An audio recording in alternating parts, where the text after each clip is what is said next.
एक छोटे से गांव में स्नेहा अपने पिता के साथ रहती थी। दोनों बहुत ही गरीब थे। एक दिन उस गांव में शहर से एक अमीर बाप का बिगड़ा हुआ बेटा आया, जिसका नाम मनीष था, जो शहर पढ़ने गया था। उसके पिताजी गांव के सबसे रईस थे। वो अपने दोस्त के साथ रास्ते से जा रहा था, तभी स्नेहा अपने सहेली के साथ को कुएं से पानी भर रही थी। तभी मनीष अपने दोस्त को बोलता है, यार मुझे बहुत प्यास लगी है, ठंडा पानी पीने का मन कर रहा है। अरे सामने ही तो कुआं है, रुक मैं तुझे अभी वहां से पानी लाकर देता हूँ। ए रुक रुक, तुझे क्या लगता है मैं इस गंदे से कुएं से पानी पी लूंगा? बिल्कुल भी नहीं। इस गंदे कुएं का पानी पीकर तो मेरी तबीयत खराब हो जाएगी। मुझे इतना गंदा पानी पीने की आदत नहीं, ऐसा पानी तो तुम लोग ही पियो। ये बात सुनकर स्नेहा को बहुत गुस्सा आता है। वो बोल पड़ती है, अरे ओ अमीरजादे की औलाद, अगर गांव से इतनी ही नफरत है तो गांव आए ही क्यों? शहर में क्यों नहीं बस गए? और हमारे कुएं का पानी गंदा नहीं, तुम्हारी सोच गंदी है। पहले अपनी सोच साफ करो, उसके बाद इस कुएं का पानी पीने आना। गांव के कुएं का पानी तो नसीब वालों को मिलता है। तुम्हारे शहर से लाख गुना अच्छा हमारे कुएं का पानी है। गंदा पानी तो तुम्हारे शहर का है। बीमारियां तुम्हारे शहर में होती हैं, हमारे गांव में नहीं। ए लड़की, तू है कौन? जानती भी है किस बात का रही है? ज्यादा बात करेगी तो मुंह तोड़ दूंगा। अगर दम है तो मुंह तोड़ कर दिखा। तुझे क्या लगा तू शहर से आएगा और गांव वालों पर अपना रुबाब दिखाएगा? हम तेरे गुलाम नहीं हैं, जो तू बोलेगा वो सुनते जाएंगे। अपनी अकड़ शहर जाकर दिखाना। हम गांव वालों पर नहीं, भले ही हाथों में चूड़ियां हैं, लेकिन मैं शहर की नाजुक कली नहीं, गांव की लड़की हूँ। अगर मुंह तोड़ने की बात करेगा तो तुझे घर जाने लायक नहीं रखूंगी, समझा? तेरी तो मैं रुक, तुझे अभी सबक सिखाता हूँ। तू अपने आप को समझती क्या है? अरे छोड़ ना मनीष, तू चल मेरे साथ। मनीष का दोस्त जबरन उसे वहां से लेकर जाता है।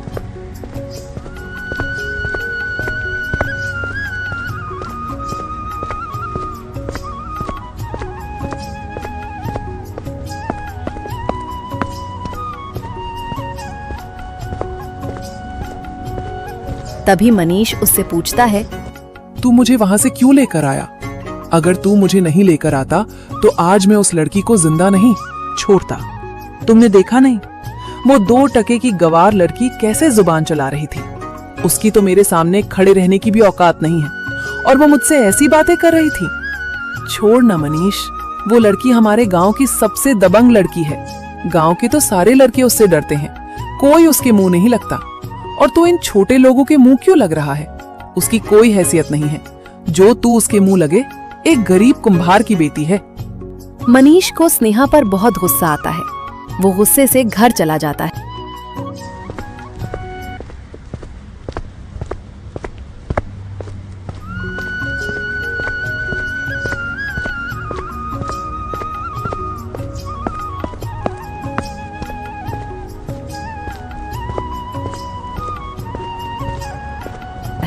और सोचता है, आज तक किसी ने मुझसे इतनी बदतमीजी से बात नहीं की।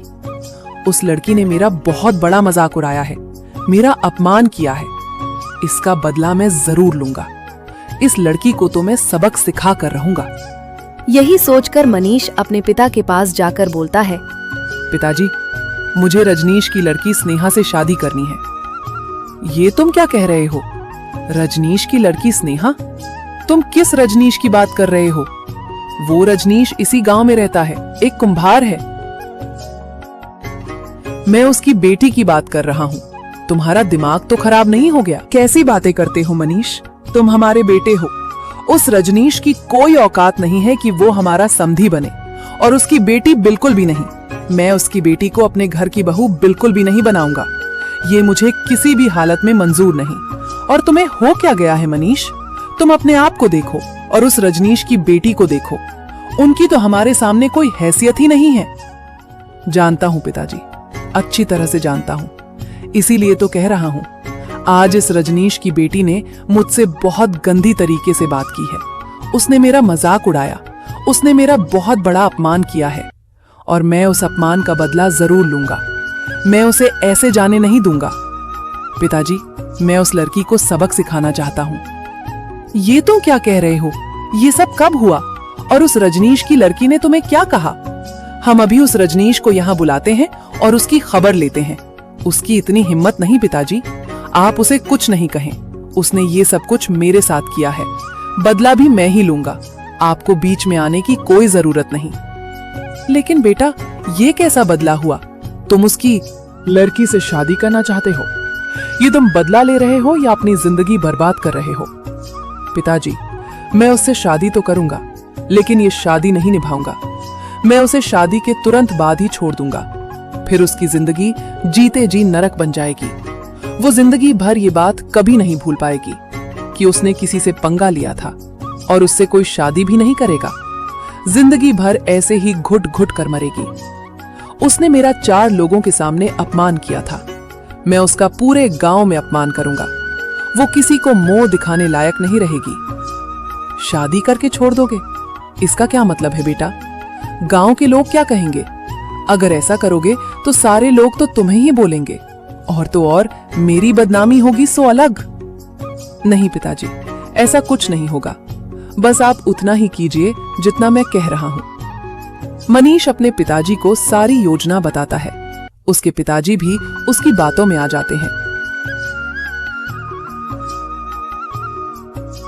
फिर मनीष रजनीश के घर जाकर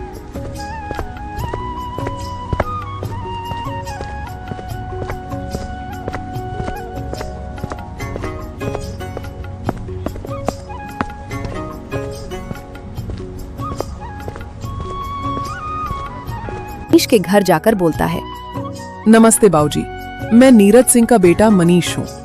अरे आप आइए ना छोटे बाबू। और आप कुटिया में कैसे? जी, मुझे आपकी बेटी के बारे में बात करनी थी। दरअसल बात यह है कि मुझे आपकी बेटी स्नेहा बहुत पसंद है। मैं उससे शादी करना चाहता हूँ। क्या आप स्नेहा का हाथ मेरे हाथ में देना पसंद करोगे? छोटे बाबू, आप ही कैसी बातें कर रहे हैं? कहाँ आप और कहाँ हम? नहीं बाबूजी, आप ऐसा मत कहिए। मेरी नजर में अमीर और गरीब में कोई अंतर नहीं। मैंने जब से स्नेहा को देखा है तब से मैं उसी के बारे में सोच रहा हूँ। मैंने ठान लिया है, अगर मेरी शादी स्नेहा से नहीं हुई तो मैं आत्महत्या कर लूंगा। मैं स्नेहा से बहुत प्यार करता हूँ। बाबूजी, मैं आपसे विनती करता हूँ, मना मत कीजिए। ये मेरे जीने मरने का सवाल है। छोटे बाबू, आप ही कैसे बातें कर रहे हो? आप मरने की बात मत कीजिए। अगर आपके पिताजी को पता चला तो वो मुझे ही जान से मार देंगे। इसलिए तो कह रहा हूं कि इस रिश्ते के लिए आपका हाँ कहना बहुत जरूरी है। मैंने पिताजी से इस बारे में कोई बात नहीं की है। मैं अपने पिताजी को अच्छी तरह से जानता हूं। अगर अभी मैं इसके बारे में बात की तो सीधा मना कर देंगे। लेकिन मैं आपसे वादा करता हूं, एक बार मेरी शादी स्नेहा से हो जाने दीजिए। उसके बाद मैं खुद अपने पिताजी को मनाऊंगा। मुझे कुछ वक्त चाहिए और मैं पिताजी को अच्छी तरह से जानता हूँ। वो मुझसे बहुत प्यार करते हैं। वो मेरे लिए स्नेहा को अपना लेंगे। बस मैं आपका आशीर्वाद चाहता हूँ। गांव में किसी को इस बात का पता नहीं लगना चाहिए। अगर किसी को पता चला तो ये बात मेरे पिताजी तक पहुंच जाएगी। मैं स्नेहा से मंदिर में शादी कर लूंगा और स्नेहा को लेकर शहर चला जाऊंगा। फिर कुछ दिन बाद में पिताजी को सारी बातें बता दूंगा और शादी हो जाने के बाद पिताजी भी कुछ नहीं कर पाएंगे। उन्हें मेरे लिए स्नेहा को अपनाना ही होगा। नहीं छोटे बाबू, आप ये क्या बोलते जा रहे हैं? सबसे छुप छुपा कर शादी? मैं इसकी मंजूरी नहीं दे सकता। ठीक है बाबूजी, अगर आप हमारी शादी के लिए मंजूरी नहीं दे सकते तो मैं भी स्नेहा के सिवा जिंदा नहीं रह सकता। मैं आज ही आत्महत्या कर लूंगा और फिर मेरे मौत के जिम्मेदार आप होंगे। फिर मेरे पिताजी को जो जवाब देना होगा आप दे देना। ये सरासर गलत है। आप ऐसा कुछ नहीं करेंगे। आत्महत्या करना पाप है। आप अपने पिताजी के बारे में सोचिए। बाबूजी, मेरे लिए स्नेहा से बढ़कर कुछ नहीं है। फैसला आपके हाथ में है। एक तो आप हाँ कीजिए, नहीं तो मेरा मरा हुआ मुंह देखने के लिए तैयार हो जाइए, क्योंकि मैंने फैसला कर लिया है। अब मैं किसी की नहीं सुनूंगा। रजनीश बहुत चिंता में पड़ जाता है। तभी वहां पर स्नेहा आ जाती है। स्नेहा को देख मनीष बोलता है, अच्छा हुआ स्नेहा जो तुम भी आ गई। स्नेहा, आज जो कुछ भी हुआ मैं उसके लिए तुमसे माफी मांगता हूँ। स्नेहा, आज तक मुझे किसी ने सही राह नहीं दिखाई। तुम पहली लड़की हो जिसने मुझसे ऐसी बात की है। मैं बहुत गलत था स्नेहा। मेरी सोच बहुत गलत थी। तुमने मेरी सोच को बदला है। मैं सच्चे मन से तुमसे माफी मांगता हूँ। मुझे माफ कर देना। और बाबूजी, मैंने आपसे जो कुछ भी कहा उस पर विचार जरूर करना। मुझे कल सुबह आपके फैसले का इंतजार रहेगा। आपके पास आज की रात है। अब मैं चलता हूँ। स्नेहा उसकी सारी बातें सुनकर चौंक जाती है। फिर मनीष वहां से चला जाता है।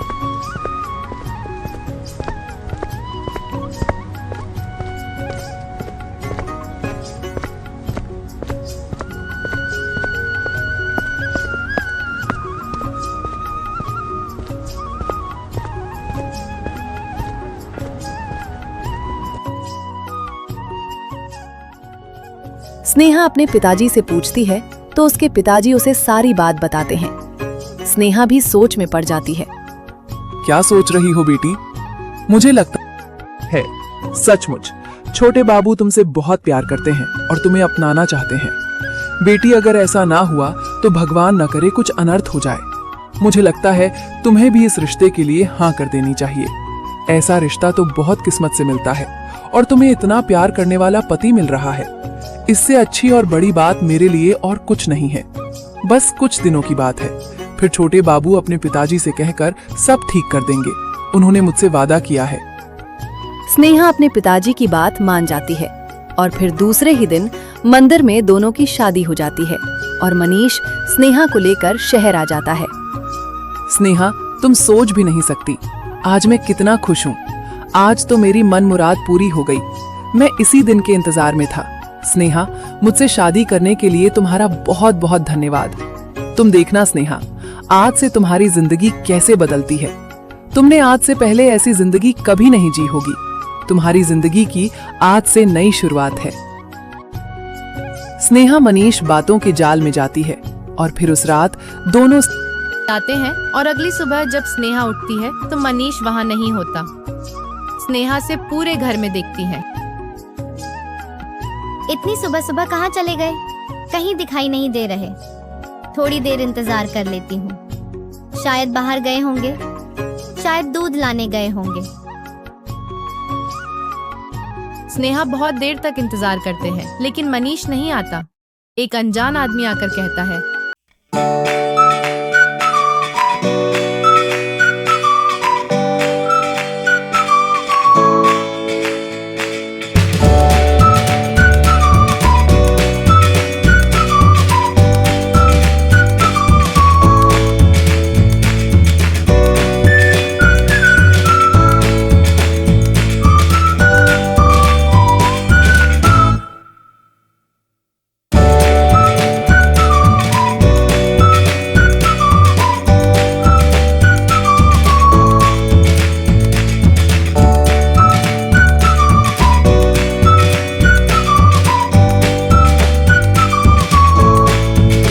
मुझे नहीं पता कि मनीष कहाँ है।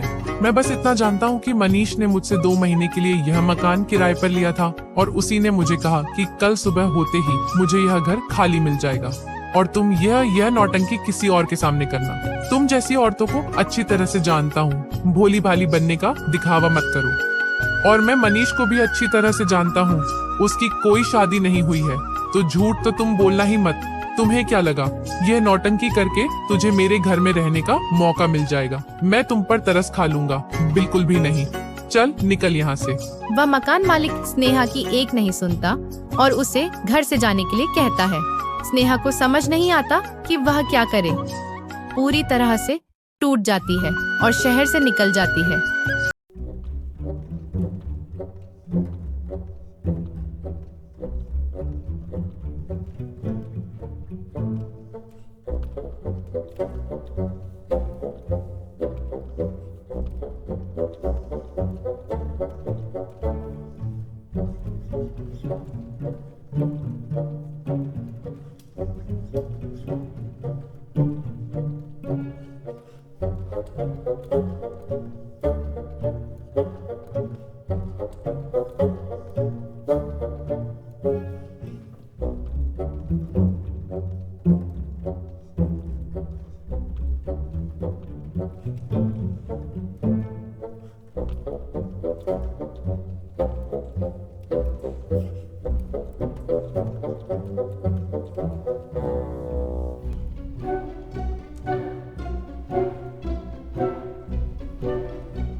और उसे यह सारी बातें बताता है। नीरज सिंह बोलता है, ए रजनीश, मुंह संभाल कर बात कर। तूने अपने मुंह से मेरे बेटे का नाम लेने की जुर्रत भी कैसे की? मेरा बेटा और तेरी बेटी से शादी करेगा। अपनी औकात में रह। ज्यादा बोला तो तेरी जुबान यही खींच लूंगा। और तेरे पास क्या सबूत है कि मेरे बेटे ने तेरी बेटी से शादी की है? इतना बड़ा झूठ बोलते हुए तुझे शर्म नहीं आई? मैं सच कह रहा हूँ, मेरा यकीन कीजिए। छोटे बाबू खुद मेरे पास आए थे। वो आपको सब बताने ही वाले थे। पता नहीं उन्होंने ऐसा क्यों किया। आप मुझे बस इतना बता दीजिए कि छोटे बाबू इस वक्त कहाँ हैं। आप उन्हें बुलाए, फिर दूध का दूध और पानी का पानी हो जाएगा। मेरा बेटा और तेरे पास आएगा। तेरी इतनी औकात है, अपनी औकात से बाहर जाकर सपने मत देख। रजनीश, मैं अच्छी तरह से जानता हूँ तेरे पास तेरी बेटी की शादी करने के पैसे नहीं है, इसलिए तू यह चाल चल रहा है ताकि तेरी बेटी को मेरे बेटे के गले में बांध सके। लेकिन रजनीश, मैं तेरी यह चाल कामयाब नहीं होने दूंगा। और मेरा बेटा शहर में पढ़ाई कर रहा है और मैं तेरे कहने पर उसे पढ़ाई छोड़कर यहाँ बुला लूं? बिल्कुल भी नहीं। निकल जा यहाँ से, और आइंदा मेरे दरवाजे पर दिखा तो तेरी दोनों टांगे तुड़वा दूंगा। निर्ज रजनीश सिंह कि एक नहीं सुनता और उसे भला बुरा कहकर वहाँ से निकाल देता है।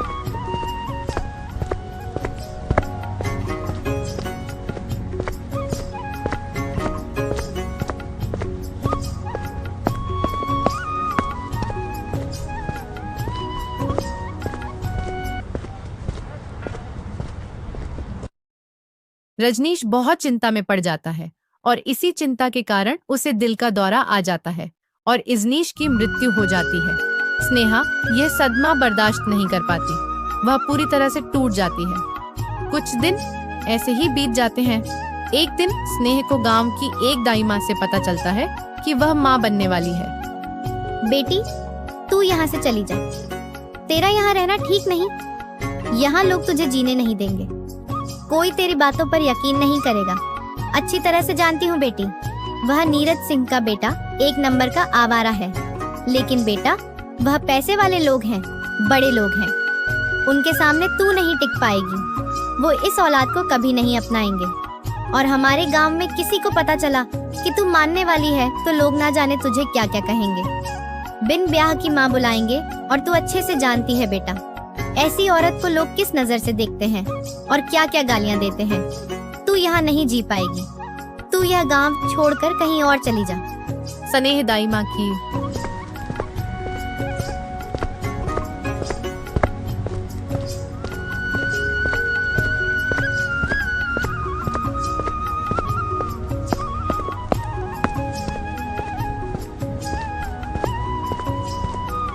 है और किसी और गांव में जाकर रहने लगती है और किसी तरह लोगों के घर काम कर अपना गुजारा करती है।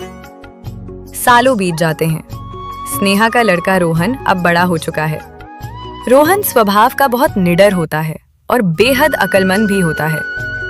एक दिन स्नेहा के पास एक औरत आकर बोलती है, स्नेहा, अपने रोहन को समझा के रख। उसकी हिम्मत कैसे हुई मेरे बेटे पर हाथ उठाने की? आने दो उसे, मैं समझाती हूँ। वो आइंदा ऐसा कुछ नहीं करेगा। तेरे बेटे का ये पहली बार नहीं है। सारा गांव उससे परेशान है। वो अपने आप को समझता क्या है? जब देखो तब दबंगगिरी दिखाता रहता है। ठीक से रहना है तो रहो, नहीं तो दोनों के दोनों निकलो इस गांव से। पता नहीं कौन है, कहां से आए हैं।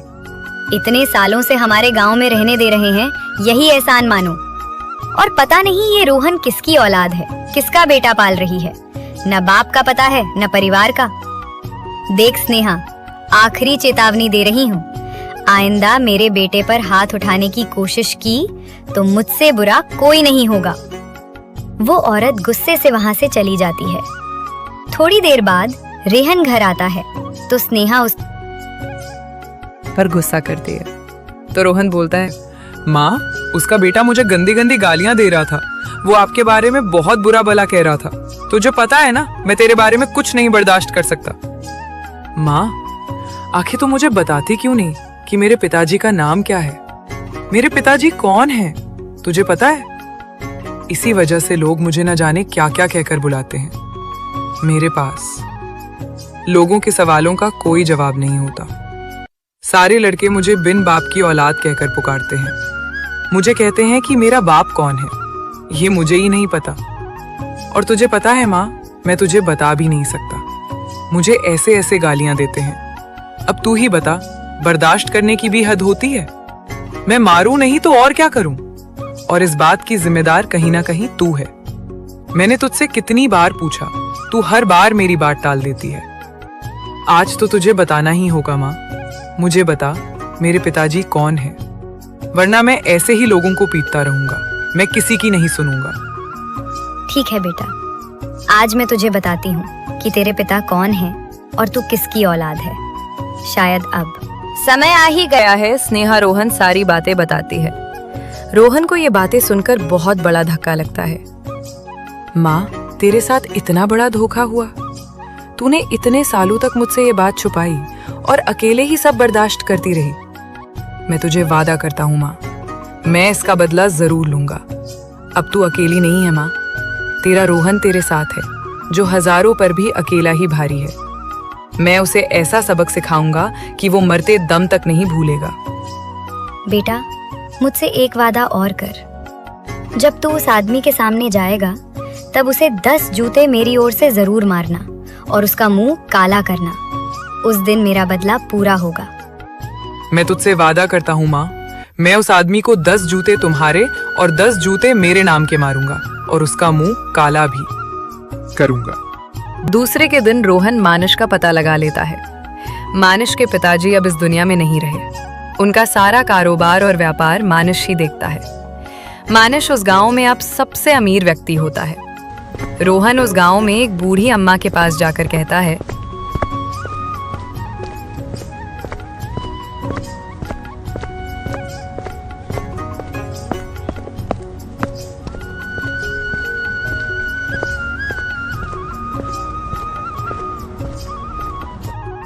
नमस्ते अम्मा, मेरा नाम रोहन है। मैं बहुत दूर के गांव से आया हूँ। हमारे गांव में बहुत तेज बाढ़ आई थी। उस बाढ़ में हमारा पूरा गांव चला गया। मेरा पूरा परिवार चला गया। अम्मा, मैं बहुत तकलीफ में हूँ। गांव गांव भटक कर थक गया हूँ। कहीं मुझे रहने का कोई ठिकाना नहीं मिला। मैं बहुत मुसीबत में हूँ अम्मा। 2 दिन से कुछ नहीं खाया है। मेरी कुछ मदद कर दो ना अम्मा। उस बूढ़ी अम्मा को रोहन पर तरस आ जाता है और वो उसे खाने के लिए देती।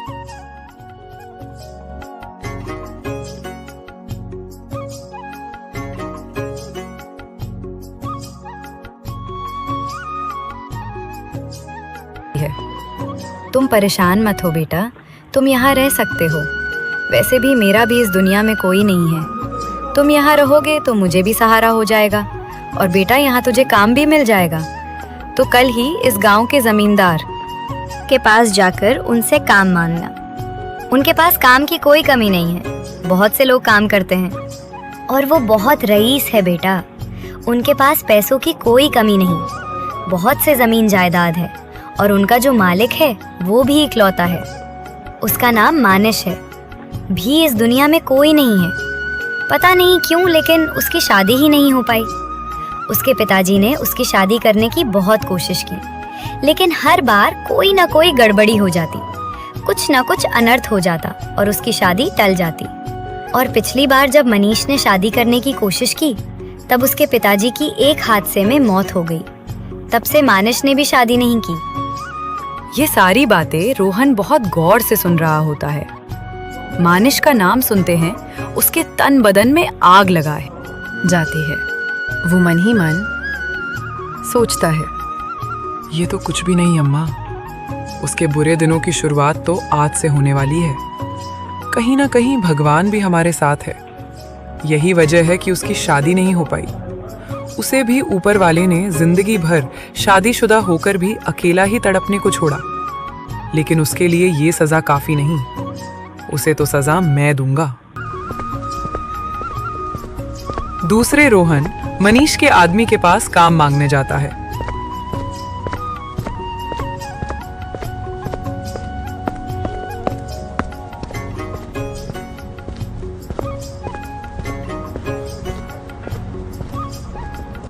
तो उसे काम भी मिल जाता है।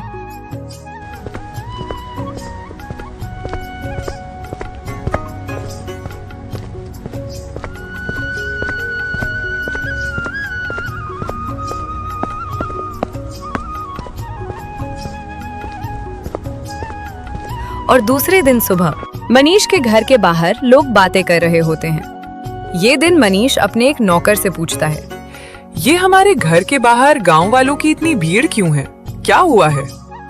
जी वो मालिक, घर के बाहर किसी ने कुछ लिख रखा है जिसे पढ़कर सारे लोग आपस में बात करने लगे हैं। हमारे घर के बाहर लिखने की किसकी हिम्मत हुई?